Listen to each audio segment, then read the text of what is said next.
गुरुर्ब्रह्मा गुरुर्विष्णू गुरुर्देव महेश्वरा सद्गुरु साक्षात परब्रह्म तस्मै श्री सद्गुरुवे नमः। जय जय रघुवीर समर्थ श्रीराम समर्थ। सद्गुरु चरणांना नतमस्तक होऊन आपण या शुभ्र सकाळच्या वातावरणामध्ये सर्वजण उपासना करूनच श्रवणाला बसलेले आहात असं समजून आपण या निरूपणास सुरुवात करूया। आज आपण आता चातुर्मास चालू होणार आहे आणि या चातुर्मासातील हे 25 नियम आहेत ना, यापैकी एक नियम जर तुम्ही पाळला ना तर तुमच्या जीवनामध्ये सुख निर्माण होणार आहे। म्हणजे चातुर्मास म्हणजे हिंदू धर्मशास्त्रानुसार आषाढ शुद्ध एकादशी ते कार्तिक शुद्ध एकादशी हा 4 महिन्यांचा काळ असतो ना, याला चातुर्मास असं म्हटलं जातं। म्हणजे चातुर्मास म्हणजे 4 महिने आषाढाचे 20 दिवस आणि श्रावण भाद्रपद आश्विन हे 3 पूर्ण महिने आणि कार्तिक महिन्याचे पहिले 11 दिवस। तर सर्वसामान्य लोक आहेत ना, चातुर्मासामध्ये एखादं व्रत करत असतात तर काही नियमसुद्धा पाळतात। या काळामध्ये हिंदू धर्मात अनेक व्रत उपासना केल्या जातात। या काळामध्ये हिंदू धर्मामध्ये वर्णिलेल्या संस्कारापैकी यज्ञोपवीत संस्कार आहेत ना, मुंजविवाह आहे, दीक्षा ग्रहण, यज्ञ, गृहप्रवेश, भूदान इत्यादी शुभ कामं केली जात नाही। तर या यंदाच्या चातुर्मासामध्ये आहे ना, यापैकी एक नियम तुम्ही अवश्य पाळा। पहिला नियम म्हणजे हा नियम पहिला चातुर्मासामध्ये आहे ना, 4 महिने दररोज तुळशीसमोर हळदीनं स्वस्तिक काढावं। नंबर 2, चातुर्मासाच्या काळामध्ये 4 महिने दररोज महादेवाच्या पिंडीवर दूध आणि दह्यानं अभिषेक करावा। आता हे जे नियम सांगितलेले आहेत ना, जर तुम्ही मनोभावे श्रद्धेने आणि एकदम व्यवस्थितपणे जर केले ना तर याचा नक्कीच तुम्हाला फायदा होणार आहे। आता आपण तिसरा नियम पाहूया। नंबर 3, चातुर्मासाच्या काळामध्ये 4 महिने दररोज शक्य झाल्यास तुळशीसमोर तुपाचा दिवा लावावा। नंबर 4, चातुर्मासामध्ये काही लोक आहेत ना, 4 महिने एकच वेळ जेवण करतात आणि काही जण तामसिक भोजनाचाही त्याग करत असतात। आता 5वा नियम बघूया। चातुर्मासामध्ये प्रत्येक मंगळवारी आणि शुक्रवारी एका सुवासिनी स्त्रीची नित्यनेमानं ओटी भरावी। चातुर्मासामध्ये 4 महिने सुंदरकांड, गीता आणि रामायणाचं पठण करावं। माणसाच्या जीवनासाठी आहे ना, हे खूप फळदायी ठरतं। कारण का बरं? कारण या सृष्टीचा दातार श्रीरामच आहेत ना, म्हणून आपण रोज नित्यनेमाने उपासनासुद्धा करत असतो, ते सुद्धा फळदायीच आहे ना। म्हणूनच समर्थांनी सुद्धा सांगितलेलं आहे, जर तुम्ही आयुष्यामध्ये दुसरं काही केलं नाही तरी चालेल, पण उपासना आहे ना ती नक्कीच करायला हवी। आता आपण 7वं पाहूया। गणपतीला दररोज लाल फूल म्हणजे तुम्ही जास्वंदीचं फुलंसुद्धा वाहू शकता। तुम्ही हे नियम नित्यनेमाने केलेत ना तर तुमच्या जीवनामध्ये नक्कीच त्याचा फायदा होईल। नंबर 8वा नियम, चातुर्मासामध्ये दान करणं हे विशेष फळदायी मानलं जातं।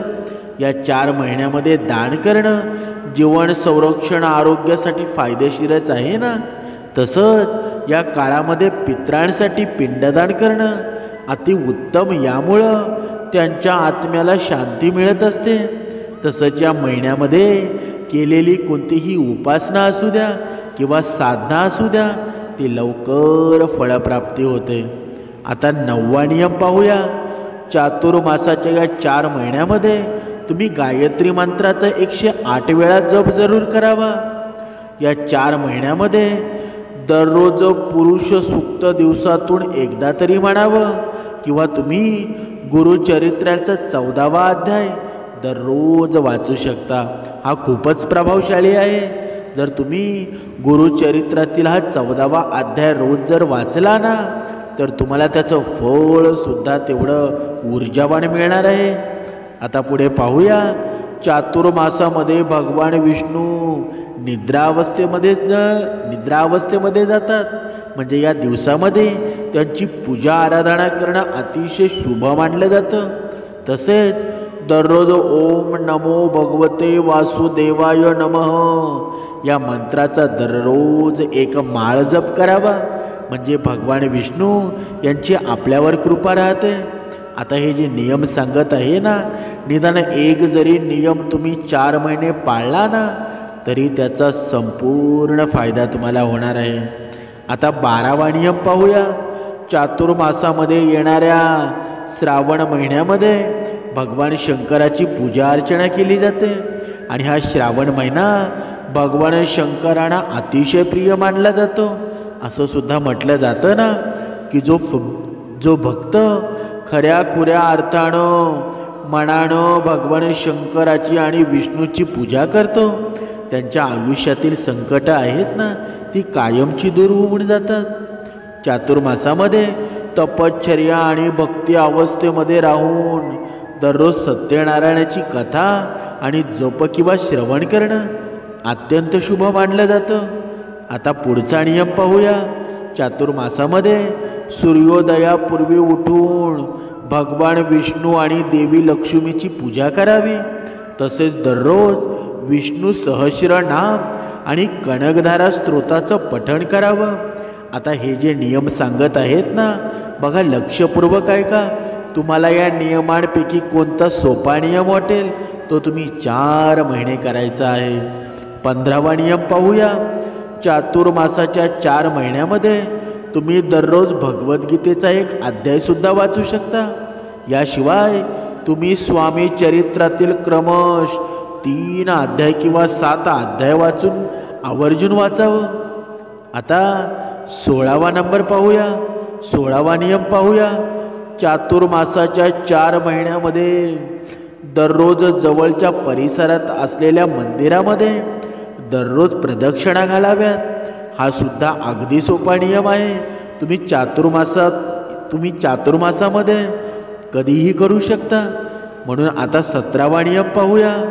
चातुर्मासामध्ये 4 महिन्यात दररोज तुम्ही महादेवाच्या मंदिरामध्ये जाऊन महादेवाच्या पिंडीवर 11 किंवा 21 किंवा 108 बेळापत्र व्हावं. तसेच महादेवाच्या पिंडीवर पांढरे फूल अर्पण करावं. हा सुद्धा तुम्ही नियम करू शकता. हा नियम जर नित्य नियमाने केल्यास ना, तर महादेवाची कृपा आपल्यावर सदैव कायम राहते. आता 18वा नियम पाहूया. चातुर्मासाच्या 4 महिन्यात दररोज आपल्या देवघरामध्ये तुपाचा दिवा अवश्य लावावा.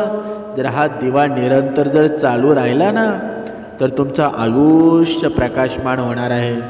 आता पुढे 19वा नियम पाहूया. 4 महिने दररोज घरातील देवांना नैवेद्य दाखवावा. आपण तर रोजच दाखवतो ना, तसेच गाईला सुद्धा घास द्यावा. आता 20वा नियम पाहूया. 4 महिने दररोज विद्यार्थ्यांनी गणपती अथर्व शीर्षाचं पठण करावं. बघा हा नियम आहे ना, विद्यार्थ्यांसाठी अतिशय महत्त्वाचा आहे.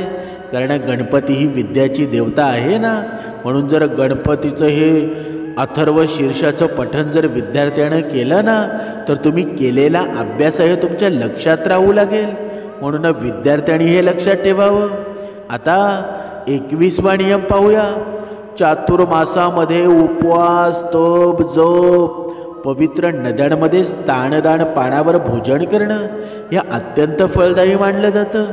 म्हणून या महिन्यामध्ये धार्मिक कार्य केल्यानं विशेष फळ प्राप्त होतं. आणि भगवान नारायणांची कृपा आहे ना, ती सदैव आपल्यावर राहते. आता पुढचा नियम पाहूया. चातुर्मासामध्ये 4 महिने दररोज श्रीकृष्णाला आणि विष्णूला तुळस व्हावी. आता पाहूया 23वा नियम. चातुर्मासातील प्रत्येक शुक्रवारी श्री सूक्ताचं 11 वेळा दररोज नित्यनियमाने पठण करावं. 24वा नियम, चातुर्मासातील या 4 महिन्यामध्ये बेळाच्या झाडाखाली दररोज संध्याकाळी अवश्य दिवा लावावा. बेळपत्राचं झाड हे महादेवाचं रूप आहे, म्हणून त्याची आवश्यक पूजा करावी. अशा प्रकारे उपासना केल्यास आपल्याला शुभफळ लवकरच प्राप्त होतं. आता 25वा नियम पाहूया. चातुर्मासामध्ये एकच वेळ जेवण करणं हे अत्यंत उत्तम मानलं जातं. या 4 महिन्यामध्ये तुम्ही जेवढे सात्विक राहाल ना तेवढं चांगलं. श्रावणामध्ये भाजीपाला, भाद्रपदात दही, आश्विनामध्ये दूध आणि कार्तिक महिन्यामध्ये डाळींचा त्याग करावा. या काळामध्ये शक्यतो पाण्याचा वापर जास्त करावा. शक्य तितकं आपलं मन भगवंतामध्ये गुंतवून ठेवण्याचा प्रयत्न करा. आता पुढचा नियम पाहूया. तुम्ही श्रीकृष्णाच्या मूर्तीवर म्हणजे फोटोवर किंवा जे काही रूप तुमच्याकडे श्रीकृष्णाचा असेल ना, किंवा भगवान श्रीहरी विष्णूंचा असेल, किंवा श्रीहरी विठ्ठलाचा असेल, दत्तगुरूंचा असेल, तर त्यांच्यावर तुम्ही दररोज पारिजातकाची फुलं अर्पण करू शकता. अशा पद्धतीनं तुमच्याकडून 4 महिन्यांमध्ये 1,00,000 पारिजातकाची फुलं अर्पण झाली पाहिजेत. म्हणजे जर तुम्ही हा नियम निरंतर जर केला ना तर नक्कीच तुमच्या जीवनामध्ये ऊर्जा निर्माण होणार आहे. आता नंबर 27वा पाहूया. श्रीहरी विष्णूंना लक्ष तुळशी अर्चन म्हणजे 1,00,000 तुळशीची पानं तुम्ही या 4 महिन्यांच्या काळामध्ये अर्पण कराल तर या पद्धतीने देखील संकल्प घेऊ शकता. पुढचा नियम पाहूया. हे 4ही महिने आहेत ना, तुम्ही दुर्गा सप्तशतीचा दररोज पाठ करू शकता, म्हणजे आपल्या कुळदेवीची सेवा करू शकता. याचबरोबर गुरुचरित्राचं पारायणसुद्धा करू शकता.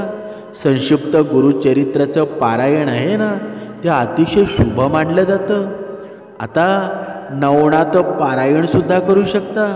तुम्ही शिवलीलामृत या ग्रंथाचं पारायण करू शकता, किंवा शिवलीलामृतातील जो 11वा अध्याय आहे ना याचं सुद्धा तुम्ही दररोज पठण करू शकता.